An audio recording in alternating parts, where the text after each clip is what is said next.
Bismillahirrahmanirrahim. Assalamualaikum warahmatullahi wabarakatuh. Perkenalkan, nama saya Muhammad Tegar Suwardi. Saya dari kelas PAI 4E. Baik, di sini saya akan menjelaskan materi tentang konsep dasar filsafat ilmu. Nah, definisi filsafat ilmu ini secara etimologi yang pertama yaitu filsafat berasal dari bahasa Yunani.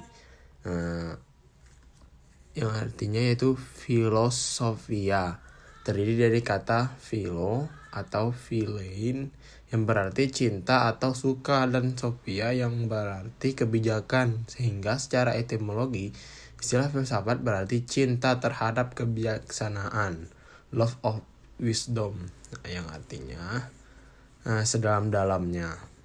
Sedangkan secara terminologi, filsafat merupakan ilmu pengetahuan yang menyelidiki segala sesuatu yang ada secara mendalam dengan menggunakan akal sampai pada hakikatnya. Nah, yang selanjutnya yaitu ada cakupan filsafat ilmu. Terbagi menjadi dua, yaitu yang pertama objek filsafat ilmu dan yang kedua yaitu ruang lingkup filsafat ilmu. Nah, objek filsafat ilmu ini terbagi menjadi dua, yaitu yang pertama objek material, yaitu suatu kajian penelahan atau pembentukan pengetahuan yang membahas segala sesuatu yang ada dan yang mungkin ada. Terus yang kedua yaitu objek formal, yaitu objek penyelidikan yang mendalam. Objek formal ini bersifat penelitian. Kata mendalam yang dimaksud sini adalah perasaan ingin tahu tentang objek yang tidak empiris. Nah, yang selanjutnya yaitu ada ruang lingkup filsafat ini terbagi menjadi tiga. Yang pertama, ontologi. Secara bahasa, ontologi berasal dari bahasa Yunani, yakni dari kata onto yang artinya ada dan logos yang artinya ilmu. Maka dapat dipahami bahwa ontologi adalah ilmu yang membahas tentang keberadaan. Terus yang kedua yaitu epistemologi.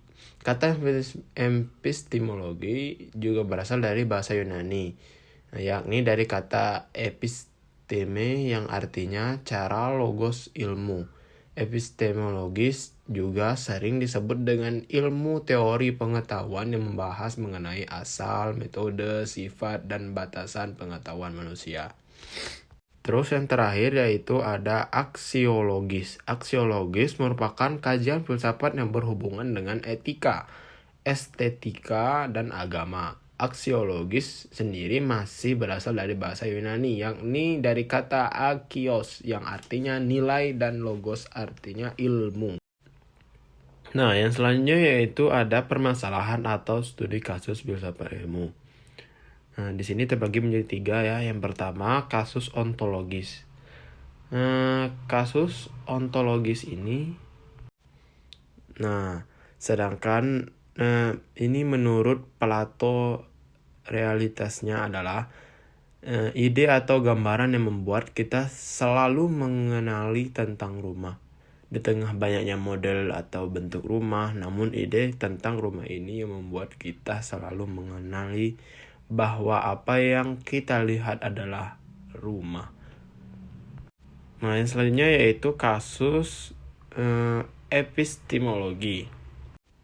Kasus epistemologi sesuai dengan pengertiannya bahwa epistemologi merupakan cara manusia dalam memperoleh sebuah ilmu. Jika tadi kita membahas mengenai rumah, maka timbul pertanyaan bagaimana kita bisa mengetahui bahwa sesuatu tersebut bisa disebut rumah. Selanjutnya yaitu contoh kasus aksiologi. Sebelumnya kita mengetahui apa itu asiologi dan aksiologi adalah kajian filsafat yang membahas tentang manfaat atau nilai-nilai yang kita dapat dari ilmu pengetahuan yang kita peroleh. Kajian dari aksiologi ini sendiri adalah tentang etika dan estetik. Maka dengan aksiologi kita dapat mengetahui apakah ilmu pengetahuan yang sudah kita dapatkan itu bermanfaat atau tidak, bagaimana diri sendiri maupun sekitar. Yang selanjutnya yaitu pendekatan filsafat ilmu. Ini terbagi menjadi 4. Yang pertama, pendekatan deduktif, pendekatan induktif, pendekatan rasionalisme, pendekatan empirisme. Mungkin sekian yang dapat saya sampaikan. Wabillahi taufiq wal hidayah. Assalamualaikum warahmatullahi wabarakatuh.